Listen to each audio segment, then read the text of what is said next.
to tonight's featured event held under the auspices of the Israeli Institute of Israel Studies.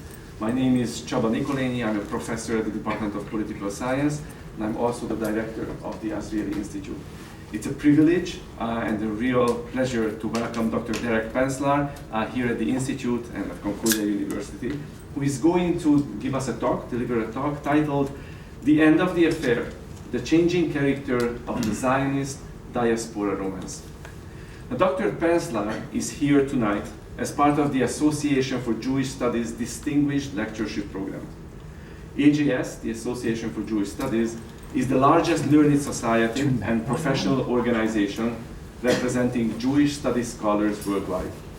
As part of its mission to foster greater understanding of Jewish studies scholarship among the public, the Association of Jewish Studies created the Distinguished Lectureship Program. The program has a roster of over 100 scholars representing leading minds in Jewish studies. We extend our thanks to Professor Penslar, as well as the other distinguished members of the Distinguished Lectureship Program for their commitment and service to bringing Jewish scholarship to the public, including our audience here tonight. Dr. Penslar is currently teaching at Harvard University, where he is a visiting professor and has accepted the William Lee Frost Chair in Jewish History, which will be effective in 2018. In addition, he was also holding the Samuel Zacks Professorship of Jewish History at the University of Toronto. Dr. Penslar's publications are far too numerous for me to include, to list in their entirety, but let me just mention a couple. He has published books including Zionism and Technocracy, The Engineering of Jewish Settlement in Palestine, 1870 to 1918, Shylock's Children, Economics and Jewish Identity in Modern Europe, Israel in History, The Jewish State in Comparative Perspective, and I believe your most recent book is Jews and the Military, A History. Dr. Penslar has served as the Nachshon Visiting Professor of Israel Studies at Harvard University. He's a and he also had a visiting professorship of Israel Studies at Columbia University. In fact, I cannot think of any major professorship, Derek, that you didn't hold in your illustrious career. Dr. Penslar is an elected fellow of the Royal Society of Canada, as well as the American Academy of Jewish Research.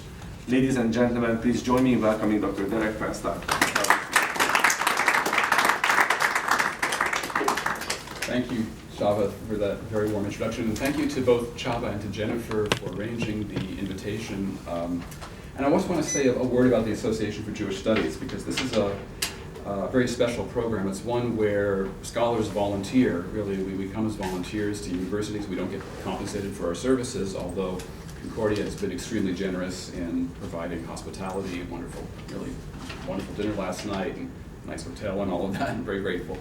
But the whole idea is that then they make a donation to the Association for Jewish Studies. And I've been a very proud and loyal member of the AJS since 1986. It was 30 years ago, next month, that I gave my first talk at an AJS meeting in Boston, Massachusetts.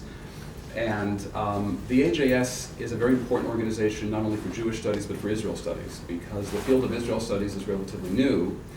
But about, I'd say, 6-7 years ago, you began to see a real increase of representation of the field of Israel studies at AJS conferences, annual conferences. And when I was the program head of the AJS back, about 4 or 5 years ago, I was really impressed with the quantity and the quality of panels on Israel studies at the conferences.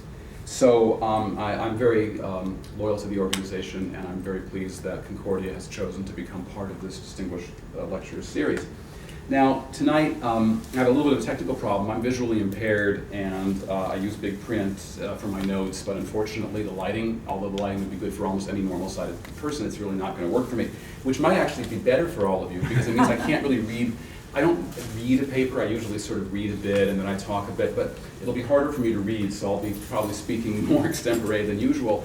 This once happened in London, where I had to give the entire talk extempore. I couldn't see a word of my talk, and everybody seemed to enjoy it. And it might be better, because academics can sometimes be glued to their text in ways that are, kind of off-putting. So let me just explain a bit about what this is all about. It's based on a hunch, and it's a hunch that I'm hoping to turn into a book. that throughout most of its history, we're now talking about 130 years of the history of Zionism, that Zionism has been much more of an affect, a system of emotions, than an ideology. That is, the word Zionism can mean so many things. When you think about defining it ideologically, it's endless. You know, from the very origins of the term, are we talking about a Jewish state? Are we talking about Jewish autonomy? Are we talking about a religious state, a secular state, borders, constitution? I mean, these issues are endless. And I think frankly, there's a mistake in the way that the history of Zionism is taught in universities, where people read the founding thinkers of the movement. They read Pinsker and Herzl and Ahad Am, and they read sort of foundational statements. But I don't think that this is really sufficient. I think that for most people, Zionism is something that appeals very deeply to the emotions. On one level, it's an expression of a very deep attachment. And this is something that's rooted in the Jewish religious tradition.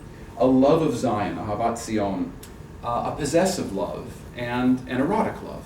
It's something that we see in the relationship between the male God and the female Eretz Israel. And the Jews are represented as the bride of God, Eretz Israel, it's a feminine noun. It is on many levels an erotic and romantic love in that sense of the word. But there's another meaning of the word romance that I want to really focus on tonight. It's not simply romance like people falling in love. It's romance as a literary genre. That is, in a romance as a literary genre, which goes back to the Middle Ages, the idea is one of an eternal quest. It's heroic individuals who are questing for some great goal that they never really achieve. And it's a quest that demands purity of heart and honor and commitment and willing to make sacrifice. And I think that that notion of romance as a kind of never-ending story is very important for our understanding of Zionism. And perhaps even more so would be the idea of a Shakespearean romance. Because in a Shakespearean romance, which is nestled in between comedy and tragedy, there are miraculous events that result in the unification of loved ones. And you think of the narrative of Zionism as miraculous event, and the unification of kibbutz galuyot, of the diaspora. The worst designs of evildoers are foiled. That's a classic Shakespearean romantic device. Well, again, Israel's history, the narrative would be of, what's the joke in the Jewish tradition? They tried to kill us, they failed, let's eat. I mean, that's sort of the Jewish holiday trope. But we see it very much in the history of Israel as we understand it. And characters are not doomed to death. I mean, in a Shakespearean romance, heroes usually survive. But there's loss, there's damage, there's a price to pay. You really feel this at the end of The Tempest, where Prospero drowns his book, as it were. There's a sense that he has lost something terrible, although, of course, he has gained so much in his daughter's life and her upcoming marriage. So that is, romance is a literary genre, suspended between the tragic and the comic, and it's open to a spectrum of emotions. Fear, resentment, hatred, rage, but also attachments, affinity, compassion, love, and joy, serenity, and of course hope. All of these things are present, I think, in the literary as opposed to the, not to make it even darker. Sorry. And with all due respect to the memory of Leonard Cohen, let's not make it darker tonight. Oh, I love Montreal. So what does this have to do with the Jews? Okay, so tonight I'm going to talk about American Zionism, and I know I'm in Canada. And one of the things I want to do is lay before you some ideas that I've been percolating about the history of Zionism in the United States since 1945. And I'm going to talk just about the United States, and I'm hoping in the Q&A period afterwards to talk about Canada, because Canada is not simply the United States, but more so, or the United States, but less so. It is different, and I want to talk about those differences with you. And the question I want to ask about is, I think that there's a kind of conventional wisdom that Israel wasn't very important to American Jews. 67 came, it became very important, and that there's been a kind of challenge to American Jewish identity and love of Israel since the 1980s. Well, on some levels I would agree with that narrative, but I think that the romance and the very deep connection with Israel actually goes back to 1945, and it's very much tied with the wake of the Holocaust. So let me start with that. So now we're in 1945, and we're going to start with, of all places, the United Jewish Appeal, the fundraising arm of American Jewry, and its president, the multi-talented Henry Monter. Now, Henry Monter was trying to think of a way to raise money for what would become the Jewish state. And so he came up with a technique in 1946, where he brought a contingent of survivors from Bergen-Belsen to Washington, D.C. to meet 350 major donors. And you can see what's going on because, and he knows what he's doing, he's appealing to the survivor guilt of the donors. They lived in comfort during the war, while European Jewry went through hell. And the idea was to encourage, not just to elicit their feelings of obviously compassion and love, but also guilt, but also competition. So he said, no gifts under $10,000 accepted, that was the floor, and then people had to publicly announce their gifts, which meant there was competition, and this is also a very masculine kind of competition where men are trying to display their prowess with each other, but they're also afraid of losing status. So there's a very complicated mix of motives going on, and the result was raising an awful lot of money, about $100 million in the campaign of 1946. And the amounts of money went up. 1947, 115, 1948, $150 million. Now, here's an interesting thing though. Now, according to my own estimates, the big donors could not have provided more than about 10% of the total UJA campaign receipts in 1946, 47, and 48. A lot of the money came from middle class, lower class American Jews who really opened up their pocketbooks. By my estimates, about 4% of American Jewish income went to the UJA in 1946, 47, and 48. That's before taxes. So it's a significant amount of money. And a lot of that money was funneled to Palestine, not all of it, right? Some of it stays in the United States. A lot of it was funneled to Palestine, and a lot of that was funneled into arms purchases in 1948. So the fact is that we have then this outpouring of money. There were also about 1,200 American Jews who fought for Israel in 1948 in the 48 war. That's a different story. I'm talking about a much bigger story, really, in terms of numbers. Now, emotional torrents like those that overcame American Jews in 1948, they don't last. Israel settled into the humdrum business of nation building, and the receipts began to decline. Few American Jews visited Israel, and fewer still moved there. But there was still the possibility of appealing to American Jews' emotional needs, again, their feelings of compassion, love, guilt, and shame. And this was done through another act of financial genius by Henry Monter, the invention of the Israel Bonds campaign. Because the idea of Israel bonds, which are still sold to this day, is they're sold in very small denominations, $25 and up. Anybody can feel like they're investing in Israel's future. They're paid off at interest with maturity. So there's this notion that you're not just giving charity, but you're investing. You develop a sense of partnership. That's a very strong emotional sense of being a part of an enterprise rather than being entirely distant from it. Now, you don't have to be a rocket scientist to figure out the emotional chemical bond here about how the Israel bonds were sold. David Ben-Gurion came to the United States, 1952, I think it was, with an Israeli Navy vessel filled with a group of female paratroopers. And he went around with, so he's giving speeches and there's all these female paratroopers behind him. So he's appealing to this very strong combination of, now we have the erotic sense of the romance. They're females rather than male soldiers. Obviously the pride that females fight for their country as well as males. All of this behind the Israel bonds drive, which brought in something like, $150 million within a very short period of time, within a couple of years.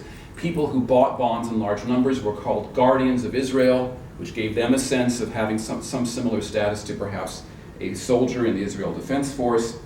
And that sense of partnership grew all the more. So again, there are different kinds of love that are all brought together through the Israel bond campaign. One is philia. The Greek term philia refers to a love between equals. And although the United States, the Jews of the US didn't feel entirely equal to their Israeli brethren, they felt somehow inferior to them, there's a way of approaching philia. But there was also an element of what the Greeks called storge, which is the love of parents for children. Because in a way, when American Jews are buying Israel bonds or giving money to Israel, they're nurturing a young, rather raw and rough community. So it's a little bit of that kind of love. And then, of course, there is more than a small amount of eros. All of that together, philia, storge, and eros, all together in the rather humdrum business of philanthropy. Now, to move on from money to literature. How many people here have read Leon Uris's Exodus? Okay. How many people have seen the movie? So, an awful lot of you. The book came out in 1958, my birth year. It came out in 1958, and it put into prose a lot of the sentiments that had been only expressed in a rather inchoate form previously. The story of Ari ben Canaan, who fights for Israel's independence alongside of the beautiful American Gentile, Kitty Fremont. The book has often been described as an epic, and it is an epic in terms of its scope, its scale, the amount of time it covers, the number of characters, and also it's an epic in that it provides a foundational myth, the foundational myths of the State of Israel. But I would also call it a romance. It's a romance, and again, the blend of tragedy and triumph, and even more so for its quite overt sentimentality. Now, this novel was amazingly successful. It sold, it topped the American best. It sold 20 million copies all told. And I'm particularly interested in how it appealed to Jewish readers.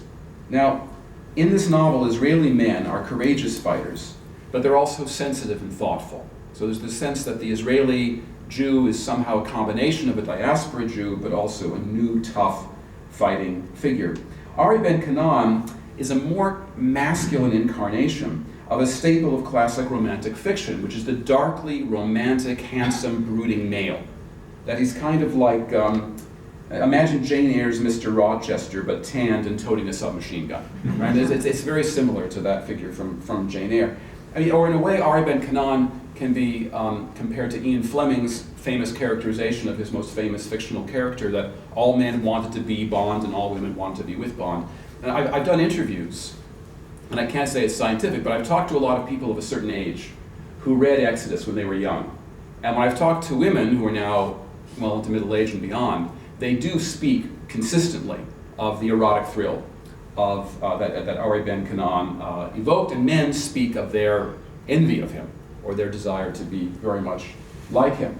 So there's a book about this book, there's a book about the book and movie of Exodus, that argues that this book provided American Jews with images with which they could imagine Israel for many decades to come. I would agree, but only up to a point. I think that when a book is as successful as this, it doesn't create a new vocabulary, but it expresses ideas that people already had. Now, I'm not going to talk about the election, but let's not talk about the war. But there are moments where people can, through literature or through politics, can give expression to things that people were already thinking and feeling. So, for example, how the novel compares really the struggle of Israel for its birth to the United States' own struggle for independence in the 1770s. That kind of language is something that had already been, in my other work I've shown that American Jews were writing about this in the 1948 war. They were writing about Israel was 13 colonies and so on. So it's not something brand new. And this identification of the Zionist project with American values, mutual commitment to community, pioneering spirit, sacrifice. The notion that to be a good American, one needed to be a good Zionist, well, that's not Leon Uris in 1958. That's Louis Brandeis in 1920, 1922. He was saying exactly the same things. So again, I think a lot of these key values of American Zionism were already present, and then Uris puts it into a particularly attractive form.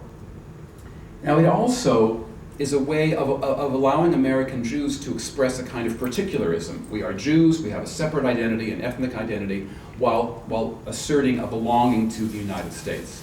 Again, America as a whole was very sympathetic to Israel in the 1950s and 60s, and so you could be a good American and be a good Zionist at the same time. It was a time, and now we're talking about the late 50s to mid-1960s, when American Jews began increasingly to call themselves a people. And they use the term peoplehood. And if you do a Google engram of the term people or peoplehood used in American Jewish publications, it spikes in the 50s and 60s. They don't use the term nation. It's very interesting. American Jews don't like to describe the Jews as a nation, but they'll say they're a people. What's the difference? A nation is a people. The difference, I think, is twofold. One is the word nation suggests like Eastern European nationalism, something that American Jews wanted to separate themselves from. We're not nationalist in that sense, were good Americans. But the other was, and I can't prove this, but the only application of the word nation in the United States to the 1960s was to American Indian nations, the Cherokee Nation. American rabbis, for example, again, if you do discourse analysis, very rarely use that term. They use the term people instead.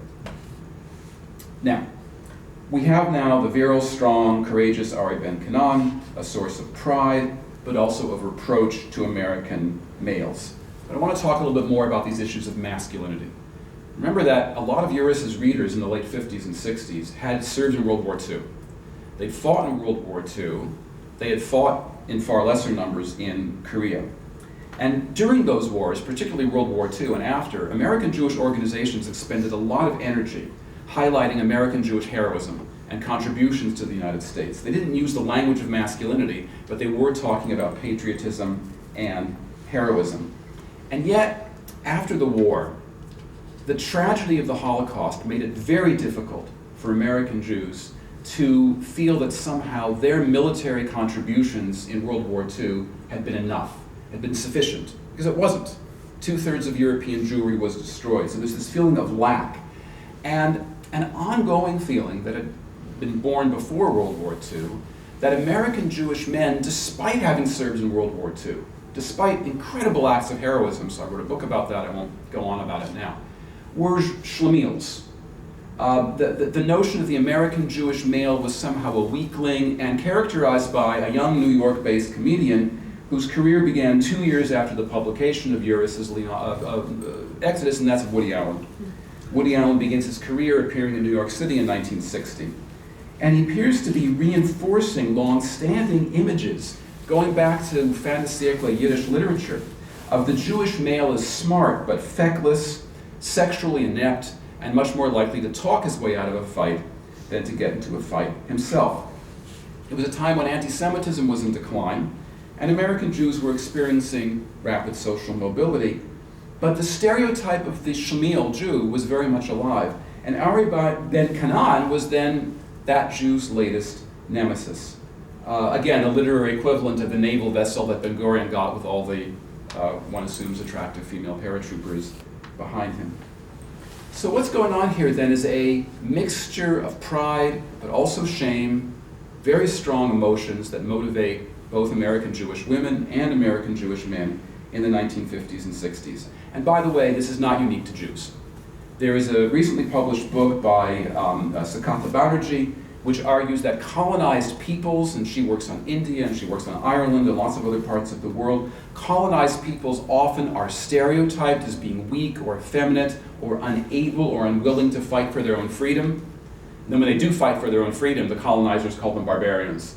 They can't win. I mean, either they're weak or they're barbarians, one way or the other. She works on British stereotypes of the Bengal. I mentioned earlier her reference to Ireland as well. And I'm not saying that the examples are completely identical, they're not, but there are common elements as well. We're talking today about perception and affect, not about precise one-on-one correspondences in which these feelings of inadequacy are clearly present. Now, what I don't want to do, though, is exaggerate the role of Israel in American Jewish life in the 1950s and 60s. In 1966, Commentary magazine surveyed a bunch of American Jewish prominent figures, rabbis, intellectuals, and so on, and asked them about what were the issues in American Jewish life that interested them the most. The Holocaust was barely mentioned, and Israel did not appear in any significant way. Because today, American Jews would probably, we would think, we'll get to this in a minute, define themselves largely in terms of Israel, but at least in 1966, the issue barely came up. So what happened in 1967? Well, there's two narratives on this. The more familiar narrative, and I'm not saying it's wrong, I'm just saying it's incomplete. The more familiar narrative is that American Jews watched Israel as Nasser's rhetoric began to heat up May of 1967. There was a tremendous fear of a second Holocaust, and American Jews began to raise money in huge numbers. Many went to volunteer to Israel. I was just talking to a colleague here at McGill who went to Israel on the second day of the war at the age of 21, showed up, well, actually in Athens, then he got stuck for a day. And then he went to Israel and, worked on a kibbutz, picking apples or whatever. Well, not picking apples, wrong time of year, grafting the trees. And that's true up to a point. There's another side to the narrative, though. It's not just that American Jews were worried that Israel was going to get destroyed. They also felt abandoned. Because the American administration the Johnson administration appeared to abandon Israel, although the newer scholarship on the war suggests that, in fact, Israel was given the red light indirectly by Johnson and directly by the CIA. But that's not what American Jews are going to know. They feel abandoned. And particularly for American Jews on the left who had built up relationships with the left, the split between the left and American Jewry over Israel in 1967 was profound. So the sense of being abandoned on top of the existential fear that preceded the war lead to a new kind of what Michael Barnett has called a kind of new tribal identity, a very strong, almost like what they call in physics, the strong force that brought American Jews and Israel together. And that very strong bond, I think, lasted until fairly recently. One can argue that it began to weaken in the 1980s with the Lebanon War, perhaps more so after the outbreak of the first Palestinian Intifada.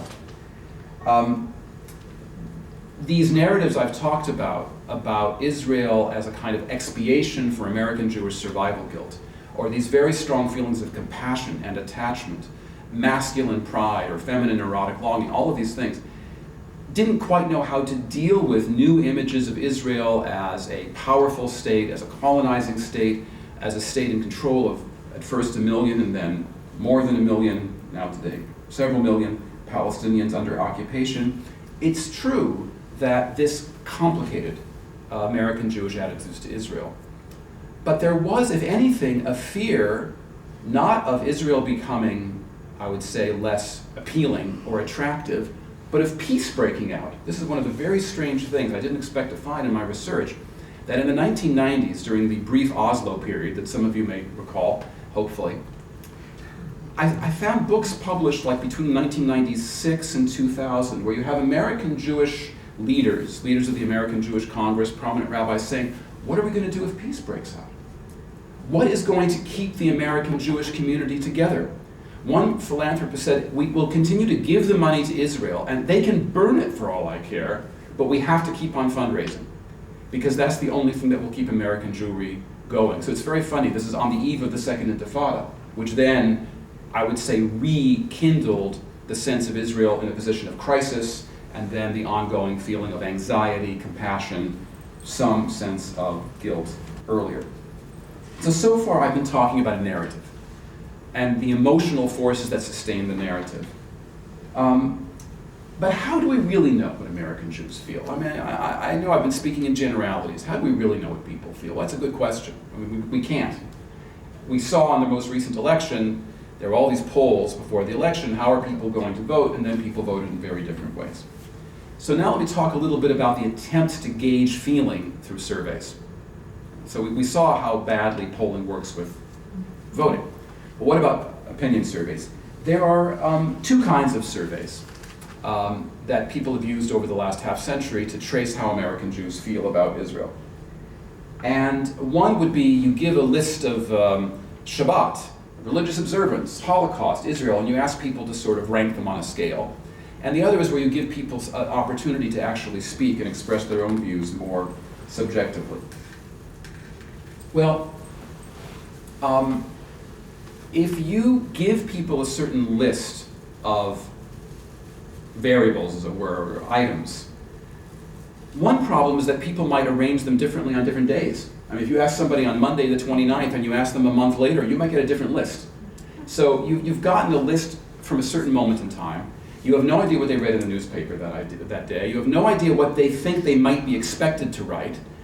They might think, well, I think Israel's important, but maybe I should put it lower because the Holocaust is more important. That is, it's like the uncertainty principle in physics. The creation of the experiment influences the observation of the object. So these surveys, which traditionally have shown Israel to be kind of in the middle of the pack of American Jewish values, may or may not have serious significance. I don't know. And then as far as more explicit or more, I would say, subjective statements go, And here's a problem because I've been speaking extemporaneously, and so I haven't been able to look at my text. Well, I'll get to that in a second. A second form of survey data would be to ask people simple questions like, how attached are you to Israel? Are you very attached, somewhat attached, not at all attached? Again, what does attachment mean? How do people define that? And what the surveys seem to show is changes over time. That young people today are less attached to Israel than young people were, a half century ago. And the surveys have fueled a lot of debates. So you have pessimists like Peter Beinart who say, look, American Jews are less attached to Israel than they used to be because young people are saying the percentages who are strongly attached are lower than they used to be. And then you have optimists like Ted Sasson who will say, it's just because they're young. And when they get older, they will become more attached to Israel because as people get older, they become more conservative, and their emotional attachments, that sense of need for community, and the sense of a need to bequeath something to your children will grow over time. The problem is we only have one time frame.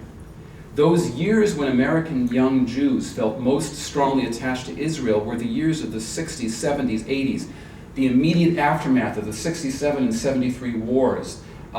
Even in the 1980s, when Israel was still very much seen in the American Jewish community as untouchable and unsullied. That is, you can't really use any data from the 1960s, 70s, and 80s to predict how American Jews are going to feel about Israel in the future. And this is the difference then between a historic and a more, I would say, purely quantitative approach. But the real question, and again, I would invite your comments on this, I'm trying to think this through. Reform Jews will usually have much lower rates of expressing attachment to Israel than Orthodox Jews. It's about 20% of Reform Jews will say they're strongly attached to Israel. For Orthodox Jews, it's about 80%. That's very interesting. But what does it mean? What does it mean for an Orthodox Jew to be attached to Israel? Well, they're more likely to move to Israel. True. They're more likely to donate money to Israel. That's also true. They're more likely to give money to funds that support settlements in the West Bank, like the Central Fund for Israel. That's true. But the bigger issue is not just how Orthodox Jews feel about Israel, but how they feel in general. How do they feel about not just Zionism and not Israeli policies from day to day, but what is the very nature of their attachment to not just Medinat Israel, the state of Israel, but also Eretz Israel, the land of Israel. Those Orthodox Jews who move to Israel are rarely motivated by Messianism, a belief that their moving to Israel will imminently bring about the coming of the Messiah. I don't think that's really a fair observation. Very few are specifically moving in order to observe halacha commandments that can only be observed in Eretz Israel, like those having to do with agriculture. I've got a colleague at Oxford who's written a very interesting book that's coming out soon that argues that for a lot of American Jews who come, and a lot of them are Orthodox, and they move to the West Bank settlements, they're doing it out of a desire to create community. It's basically an emotional need. They've enjoyed their lives in New York or New Jersey or Chicago or whatever, but something's missing. They want a kind of community which they find in their small West Bank settlements. And that's very interesting for Jews who move to, Orthodox Jews who move to Israel. But of course most don't. What about the ones who stay here? What do they feel? And I'm dwelling on this because frankly I understand the Orthodox Jews less than I understand the Reform and the Conservatives, so I'm talking this through with you because I very much encourage your own feedback.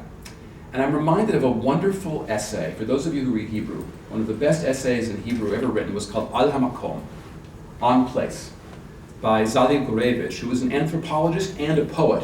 It's quite a combination. And he co-wrote it with Gidon Aram, and it's been badly and only partially translated.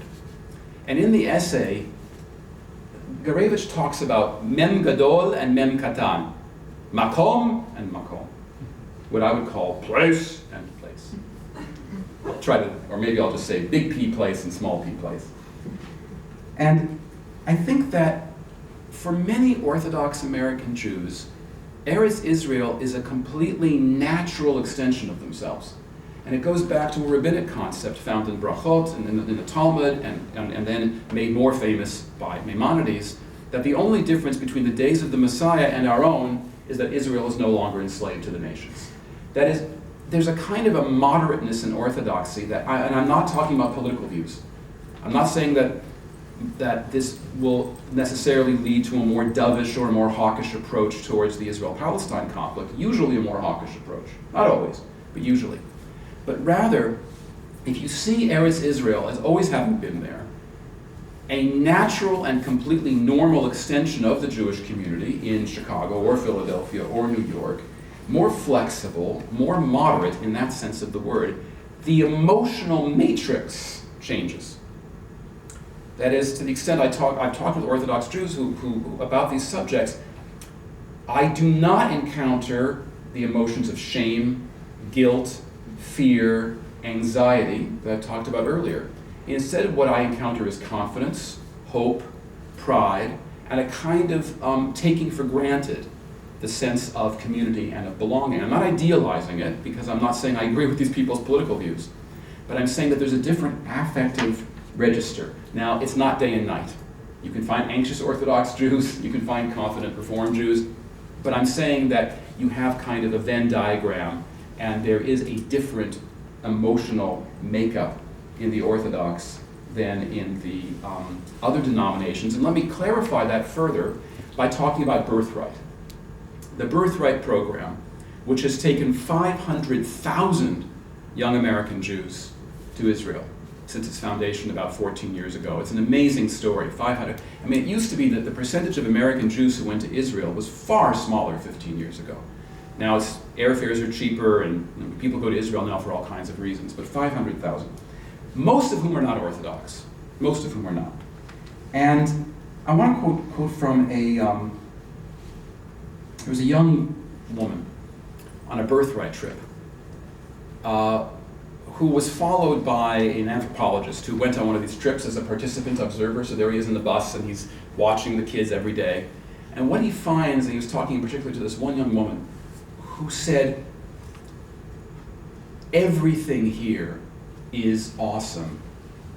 Everything. And she was talking about Coke cans with Hebrew lettering, right? Street signs in Tel Aviv, the most mundane and material objects of everyday life are literally, and I'm not saying this to be negative, I'm using it as a term of art, they're fetishes. They assume a kind of fetishistic quality. That feeling of awe in the face of the sublime is ironically, I think, more likely to be expressed by Jews from the more assimilated, the more acculturated, the less Orthodox backgrounds, because Israel fills them with a sense of difference. It is something utterly new and yet utterly familiar. And then, on top of that, so we've talked about the feelings of attachment, then they're given a storyline, because birthright is not just an experience, it's also a storyline. And I've looked at the birthright materials. When you look at the history that they teach not only about the romance, Israel's always been threatened but has always triumphed. 1948, they triumphed. 1967, they triumphed. Time after time, Midor Lador, they always triumph. They also say that Herzl's children all died in the Holocaust. Now, that's not true. It's not true. One child died in terrorism, the other two died much more tragically and much sooner. But I realized why they had to make that up. Theodor Herzl, the visionary of Zionism, who saw what was coming, and his children died in the Holocaust. So it's a wonderful case where, again, as we've seen in politics, something can be truthy, but not truthful. So the narratives of birthright feed into these feelings, again, of awe, of difference, of connection. But let's not forget the other kind of romance that's been running underneath my talk, which is the erotic. The soldiers. We know that one of the high points of the birthright trip is when the groups are joined by young, attractive male and female Israeli soldiers. And I was interviewing for this project a young male Israeli soldier who was himself very attached at the time to a young woman. And the term in Hebrew for an Israeli soldier assigned to a birthright tour who is already attached is bizbuz hakzaot. Right, a waste of human resources. Right? So you have romance in both types. You have the literary and the romantic. You have place. I really think that for the more Orthodox Jews, it's actually mem katan. It's more small p place. Yes, it's Eretz HaKodesh. Yes, it's the Holy Land.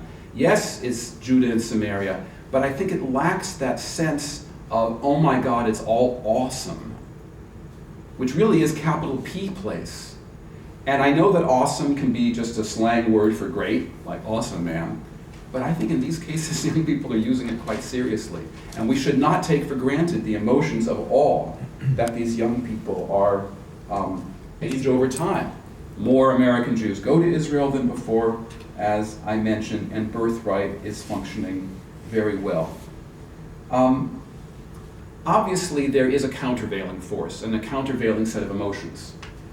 I've talked about guilt, survivor guilt. Israel is in the front lines. We're in safety. I've talked about the feelings of love and fear and anxiety. There's one emotion I really haven't talked much about, and that's shame. Shame is different from guilt. The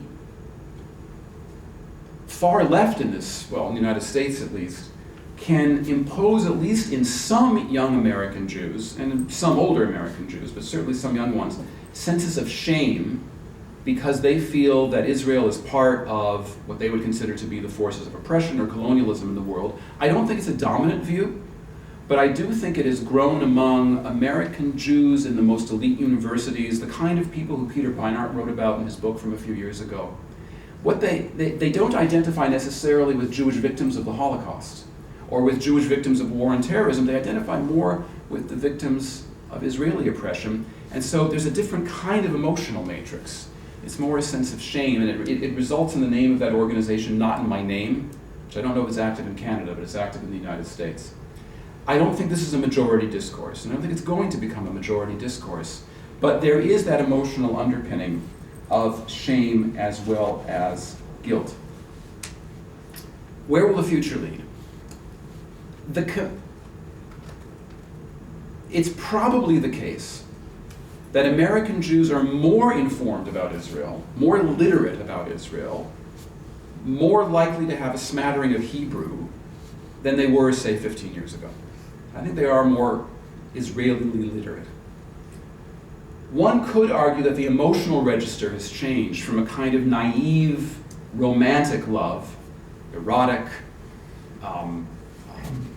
head over heels infatuation, to something a bit more pragmatic, a bit more realistic.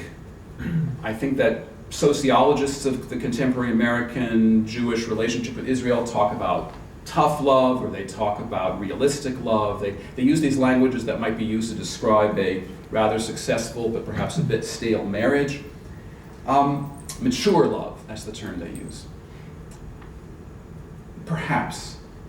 But I want to really stress, as I've stressed throughout my remarks, continuities rather than ruptures. That is, perhaps the erotic, romantic component of that Israeli American Jewish relationship has changed. Perhaps it has. But the other romantic dimension, the literary one, the never-ending quest, or perhaps, if you want to use Marxist language, the permanent, or Trotskyist language, the permanent revolution, the constant sense of threat and triumph, the eternal sense of both anxiety and fulfillment. I think in these senses, although Israel may have lost some of its romantic mood, the relationship with American Jewry is still very much in a romantic mode. So with that, I'll stop and very much look forward to your questions and comments. Thank you.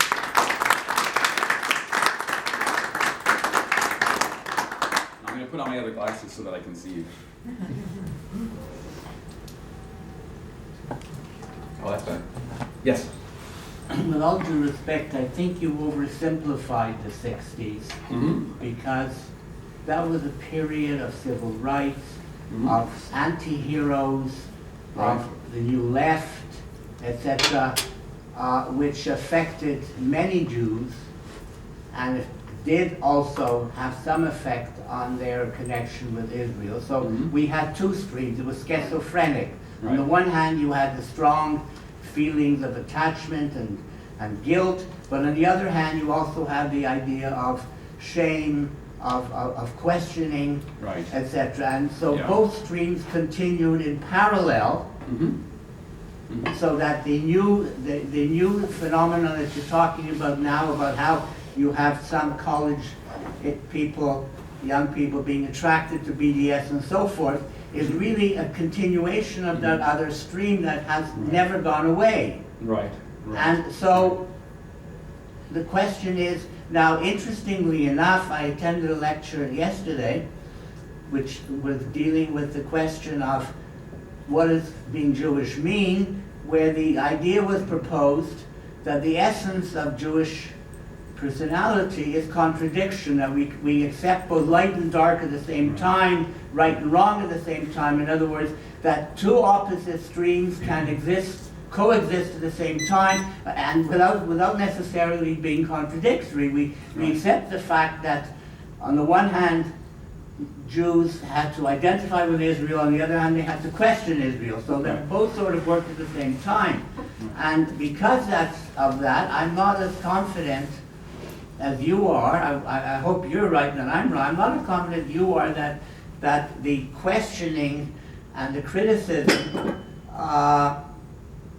is slight and will go away. I suspect that it will continue. Both streams will continue.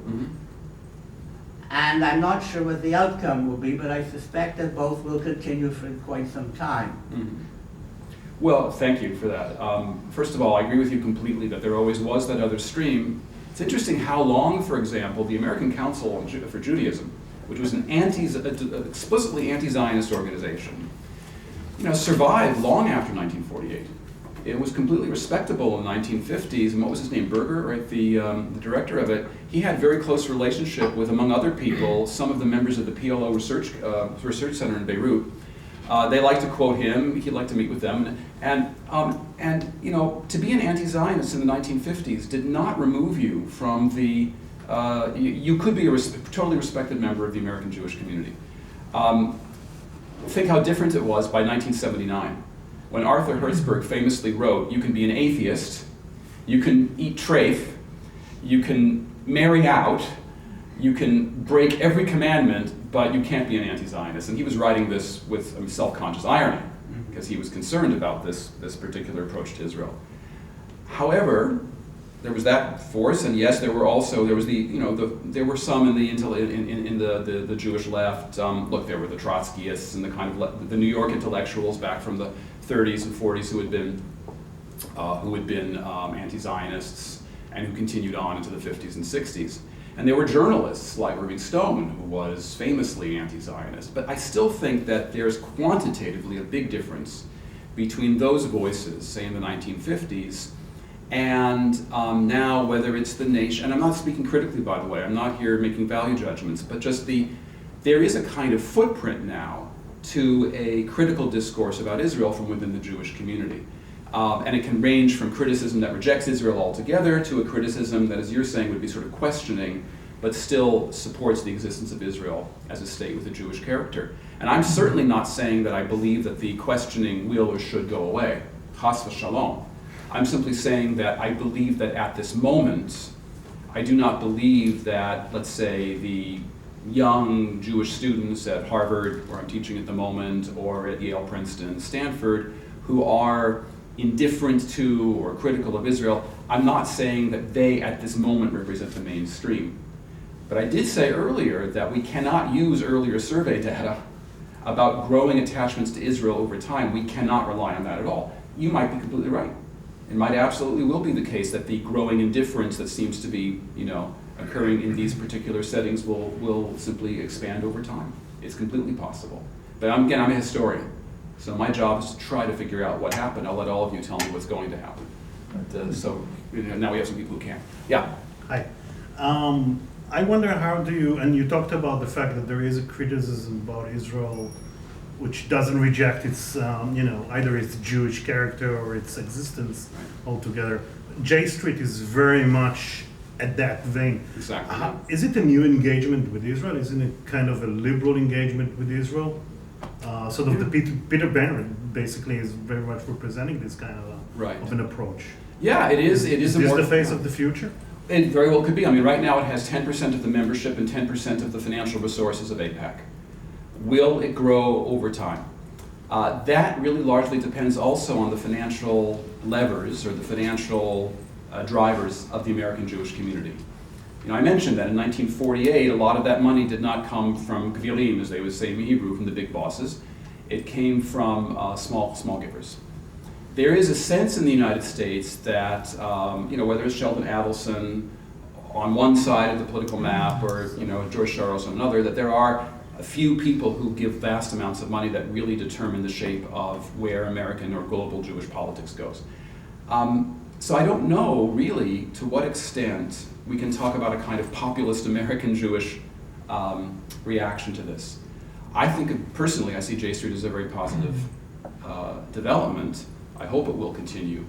One could argue that J Street actually represents a continuation of views about Israel that a lot of American Jews have had since the early 1980s. When was it? Was it in 1983 or 80, maybe 82, 83, when there was a full-page ad in the New York Times signed by leaders of most of the major Jewish American organizations criticizing Israel's settlements in the West Bank.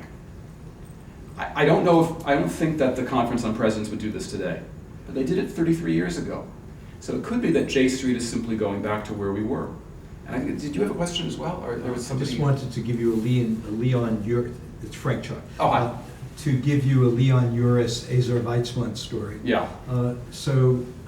You probably know Ezer Weizmann was instrumental in starting the Camp David process. Part of that involved some Canadian professors going to Cairo to meet with the Egyptian General Staff, to Jordan to meet with the Jordanian monarchy and military, and then to report back to Ezer Weizmann on. We did soundings on what could be done about the Golan Heights, what could be done about the Sinai, etc.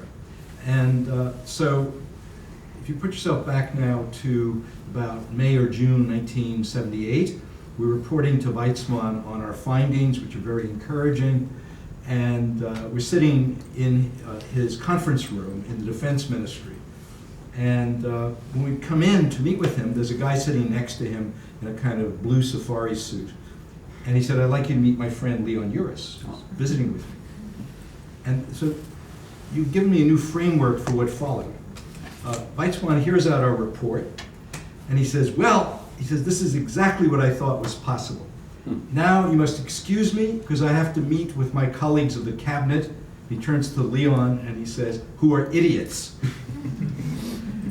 And that kind of encounter was so typical of the fact that very often it was diaspora Jews who could not imagine the notion that the members of the cabinet were perhaps actually idiots, or certainly insensitive to many of Weizmann's proposals, which made them idiots in his eyes. Hearing it from Weizmann, it was irrefutable that he was very unhappy with their tendency to reject some of the overtures.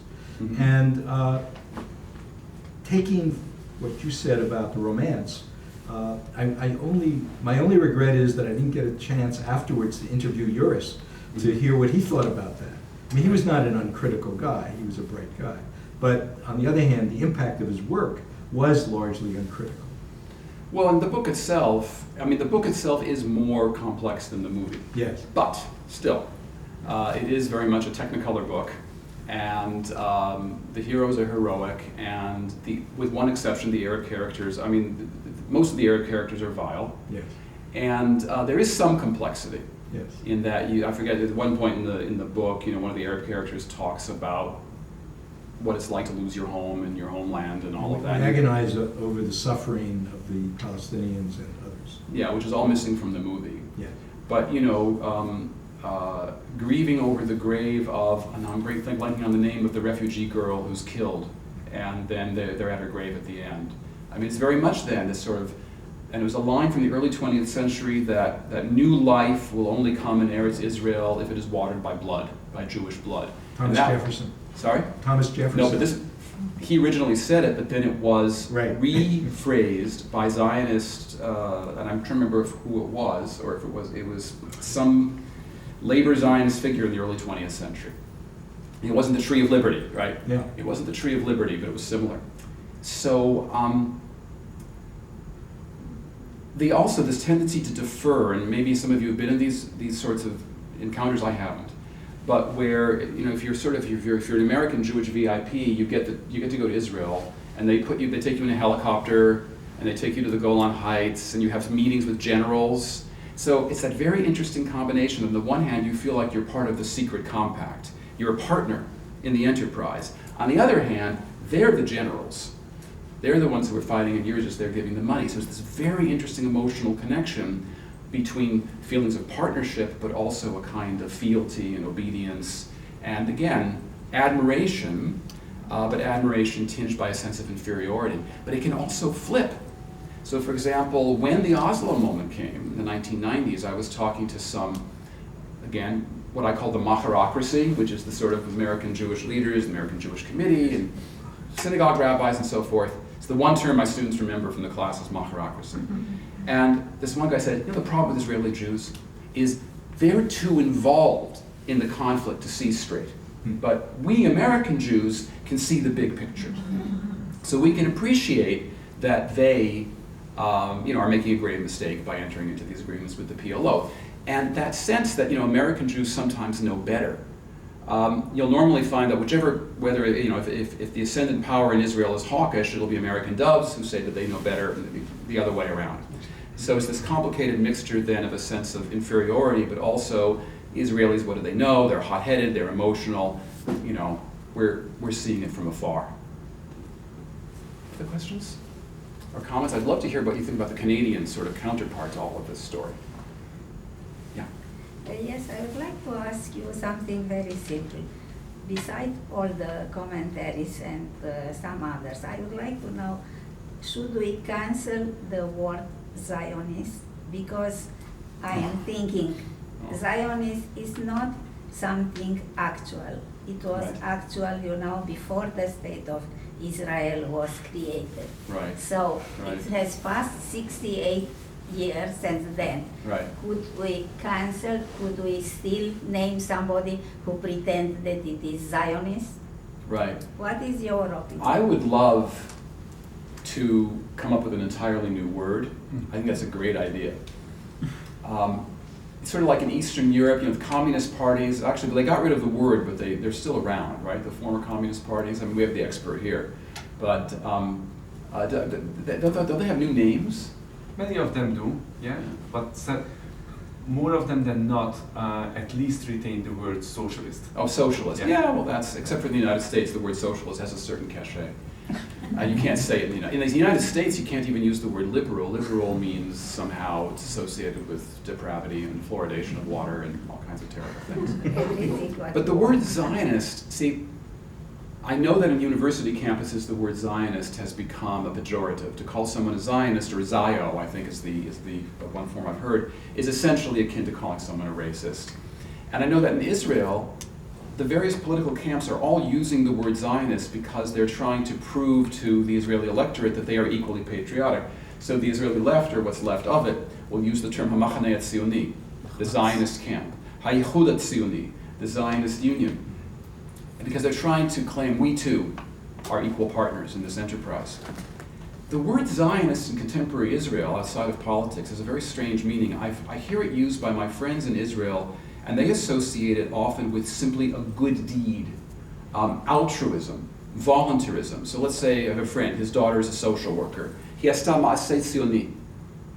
a Zionist thing to do. I mean, is she doing anything particular with Jewish, immigrants? No, she's a social worker. Maaseh Tzioni.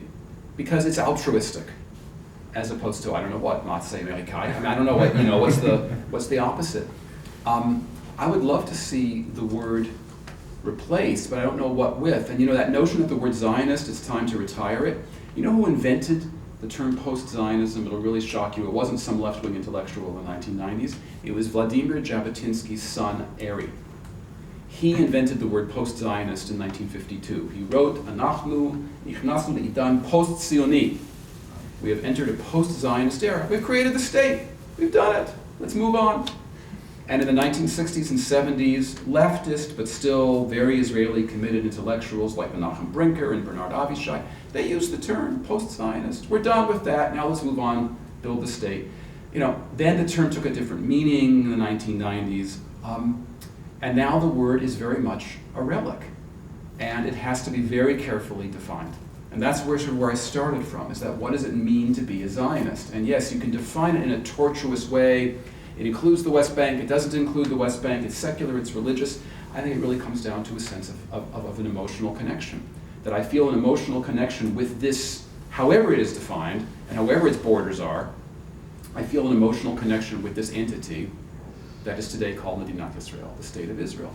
But yeah, and if you want to come up with other names, we can have a contest, we can send it into the Prime Minister, and I'm sure that his reaction will be like at Oxford, one of my colleagues didn't really want to listen to me, they would say, oh, thank you so much, I'll take that on board.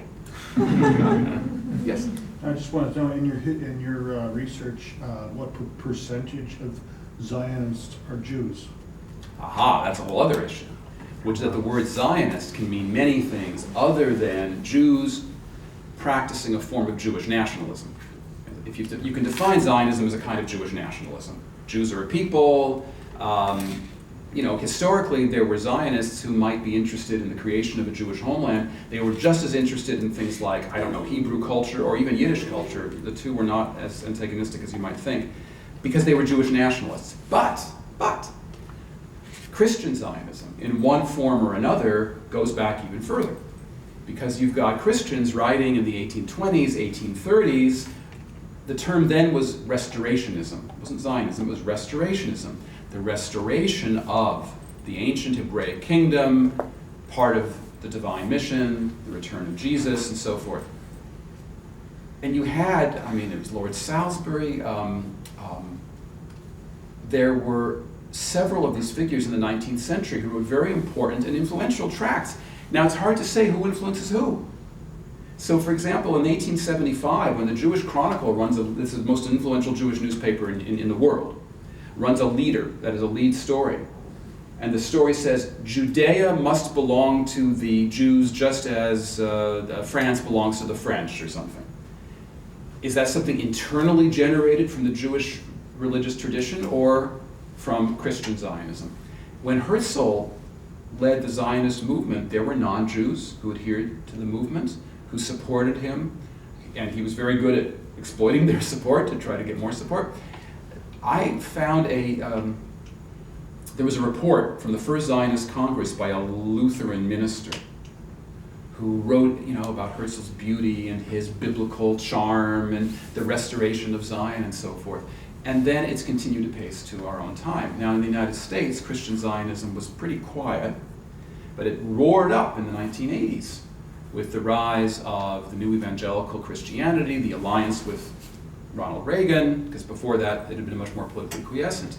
And now you have very strong Christian connections with the State of Israel.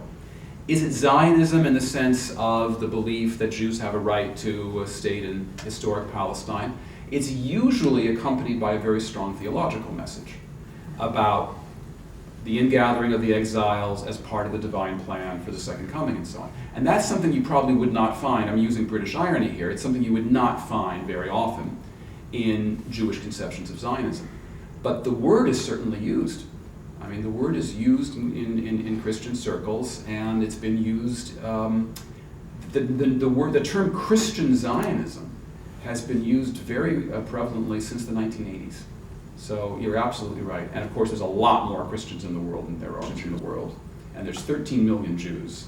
And in the United States, I believe there are somewhere around 65 million evangelical Christians, many of whom would identify with some of the things I'm talking about.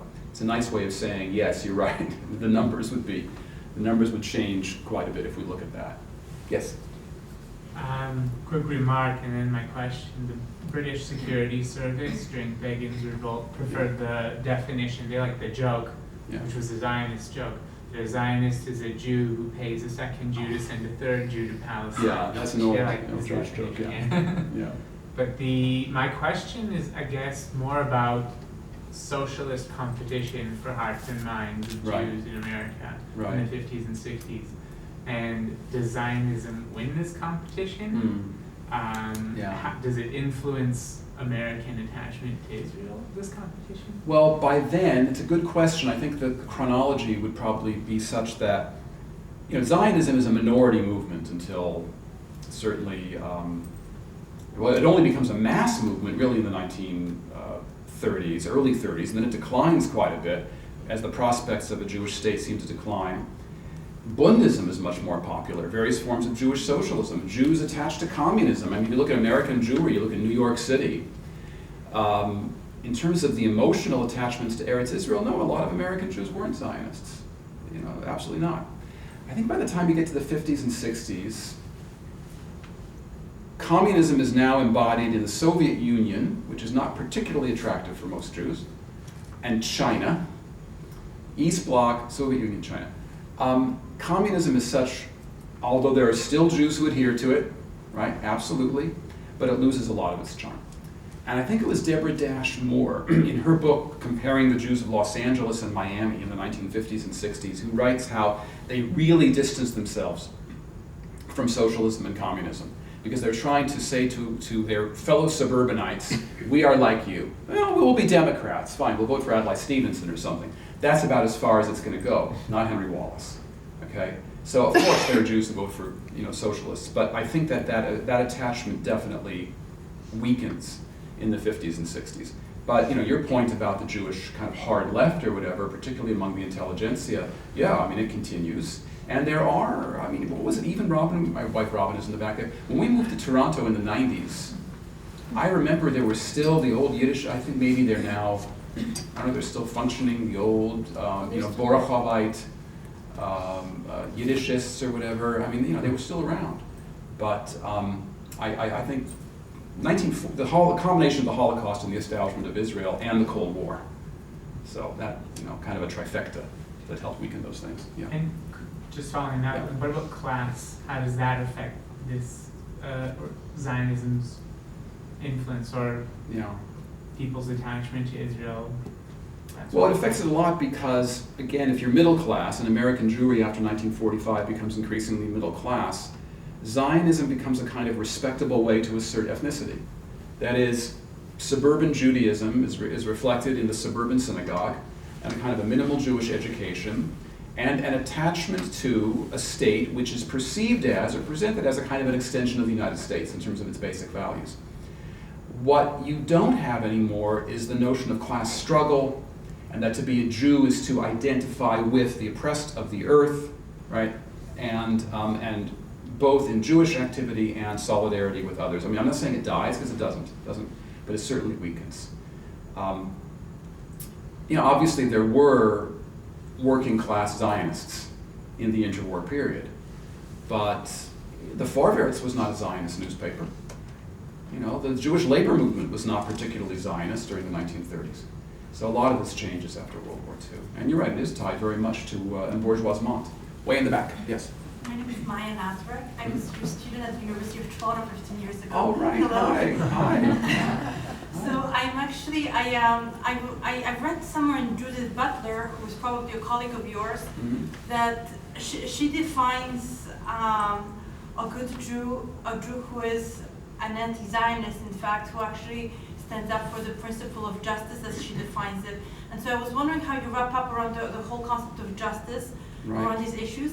And the other question that I have concerns two books that you have put on your syllabus 15 years ago, which were Anderson's Imagined Communities, and the book by Hobsbawm, which was called The Invention of Tradition. Sure. I was wondering, in the context of this debate today, do you have any reflections which you can give about these two books? And are they a moot point, or how do you actually interweave them into your discourse? Oh, great questions, and hello.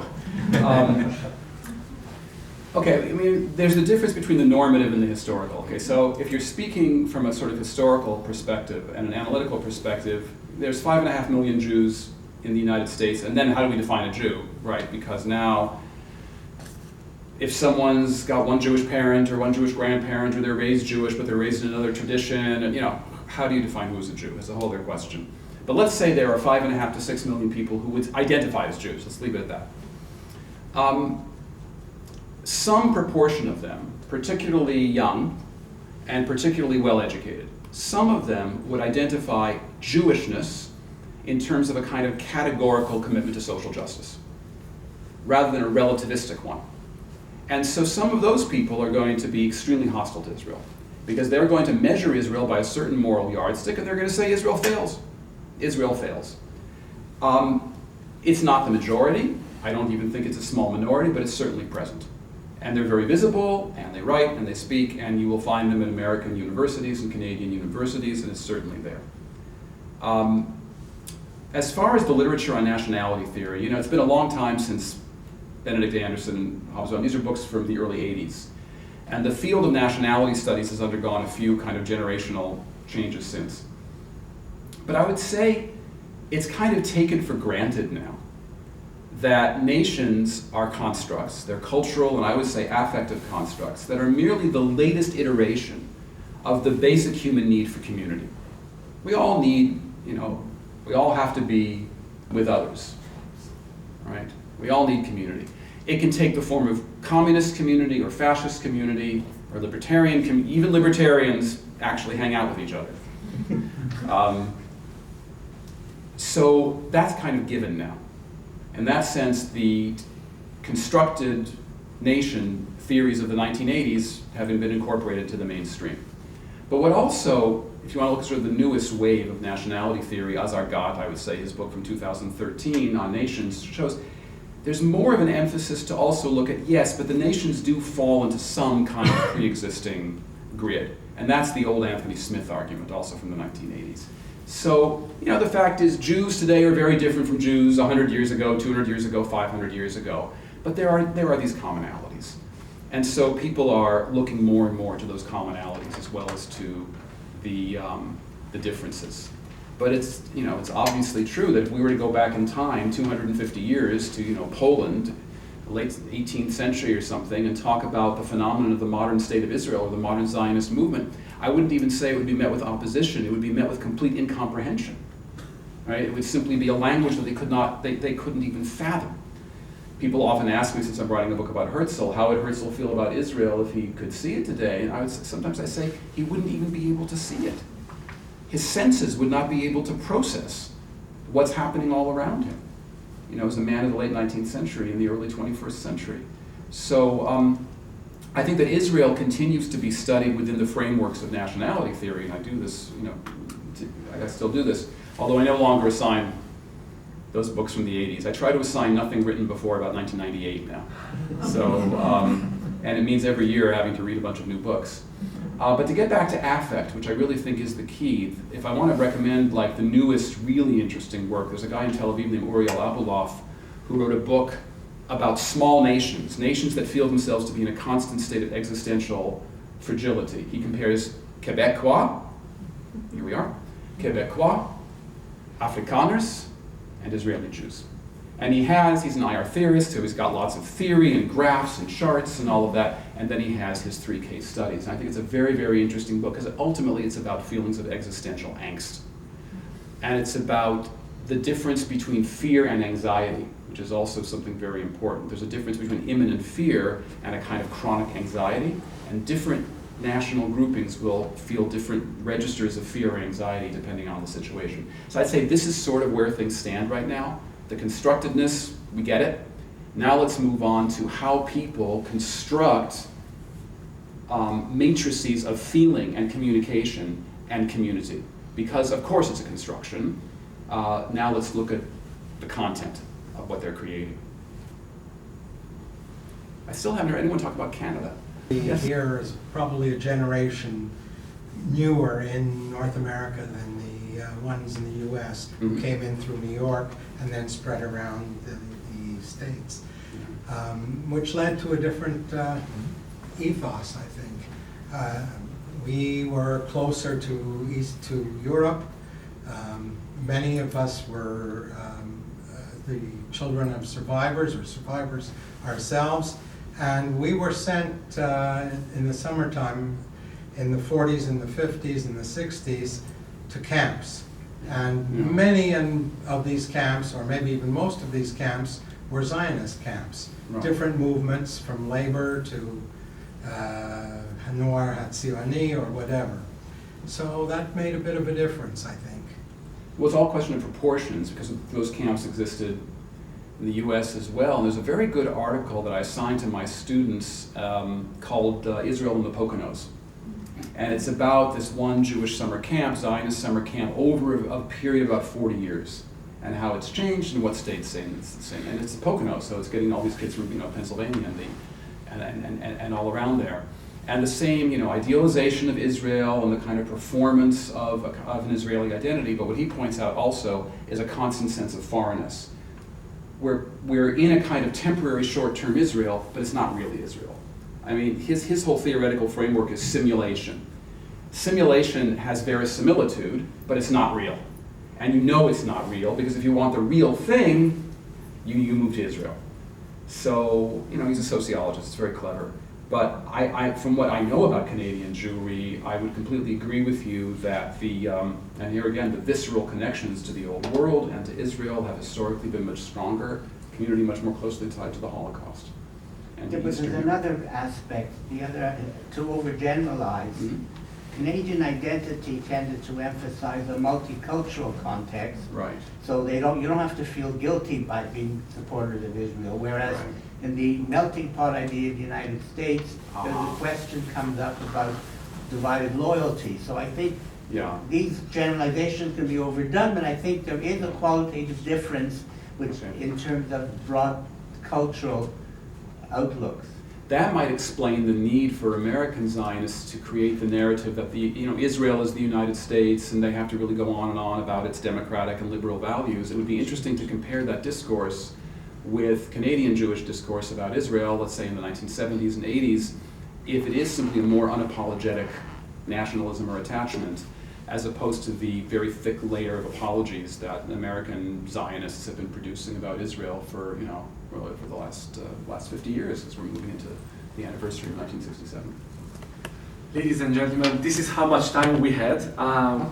We offer refreshments at the end of the talk, so that should give those of you who didn't have a chance to ask Professor Penslar a question right now to perhaps engage him more informally. At this point, I would like to ask you to please join me in thanking Dr. Penslar for an excellent talk.